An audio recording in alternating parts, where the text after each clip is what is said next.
محمود مولوی صاحب، آپ نے سنا روکھری صاحب کہہ رہے ہیں کہ پہلے مذاکرات انیشیٹ ہی میں نے کروائے تھے. وہ کہہ رہے ہیں کہ بلف کر جاتے ہیں عمران خان، پتہ بھی ہے ابھی ان کے جو پرائم لوگ ہیں. تو پھر آپ کس بیس پہ کوشش کر رہے ہیں؟ اور پی ٹی آئی کہتی ہے کہ وہ آپ کو اور آپ کی کوششوں کو ہرگز سنجیدہ نہیں لیتے ہیں، اور یہ بھی کہا جاتا ہے کہ آپ کو پلانٹ کیا گیا ہے کہ آپ بس پیغام رسانی کر دیں. دیکھیں، میں ایک چیز یہ کہوں گا کہ دیکھیں، ہم کوشش کر رہے ہیں، پی ٹی آئی مانے یا نہ مانے، ہم کوشش کر رہے ہیں ملک کے اور عوام کے مفاد میں. جو ہے ہم چاہتے ہیں کہ ٹیمپریچر نیچے آئے اور مفاہمت ہو.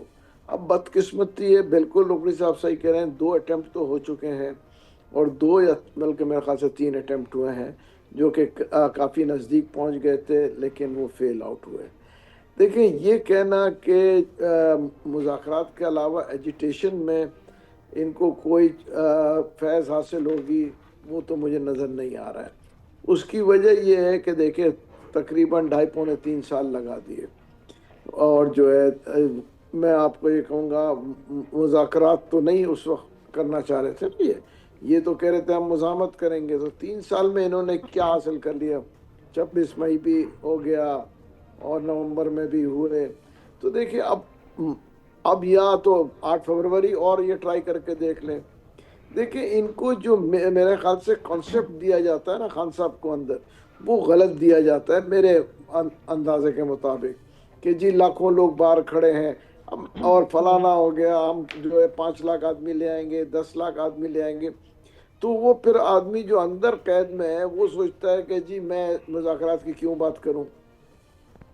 پھر ایک طرف جو ان کی بہنیں ہیں وہ مذاکرات بالکل نہیں چاہتی، دوسری طرف جو باہر جن کے کاروبار چل رہے ہیں اسی سے مزاحمت سے، وہ نہیں چاہتے کہ مفاہمت ہو، کیونکہ ان کے تو کاروبار چل رہے ہیں نا، $1,00,000 $1.25 مہینے کے وہ بنا رہے ہیں باہر بیٹھ کے، اسی ایشوز کو ہائی لائٹ کر کر کے نا. تو وہ کیوں چاہیں گے کہ جی مذاکرات ہو یا مفاہمت ہو؟ وہ چاہیں گے جتنی مزاحمت ہو وہ بہتر ہے. آپ یہ دیکھیں، ابھی کے پی کے میں جو یہ افغانس کی بات کر رہے ہیں، ٹھیک ہے نا، بات تو دیکھیں، K P K should fully support the arm forces. اس کی وجہ یہ ہے کہ یہ تو دیکھیں نا، وار اور ٹیرر جو اگر ہم جو ہے ہماری فوج لڑ رہی ہے تو اس میں تو پوری سپورٹ ہونی چاہیے، عوام کی بھی اور پروونس کی بھی. دوسری بات جو وہ کہہ رہے ہیں کہ جی میرے لیے، کہ جی میرے کو کسی نے کہا، مجھے کون کہے گا؟ اور جہاں تک دیکھیں، یہ میں کئی دفعہ چینلز پہ بھی کہہ چکا ہوں، یہ بدقسمتی ہماری ہے کہ جب حکومت میں ہوتے ہیں تو ان کے منہ نہیں تھکتے، اسٹیبلشمنٹ اور افواج کی تعریف کرتے، منہ نہیں تھکتے، صبح شام تعریفیں. جب حکومت سے اتر جاتے ہیں تو ان کو وہی لوگ برے لگتے ہیں کہ جی وہ فلانا ہے. سبسکرائب کریں اور بیل دبائیں تاکہ کوئی خبر رہ نہ جائے.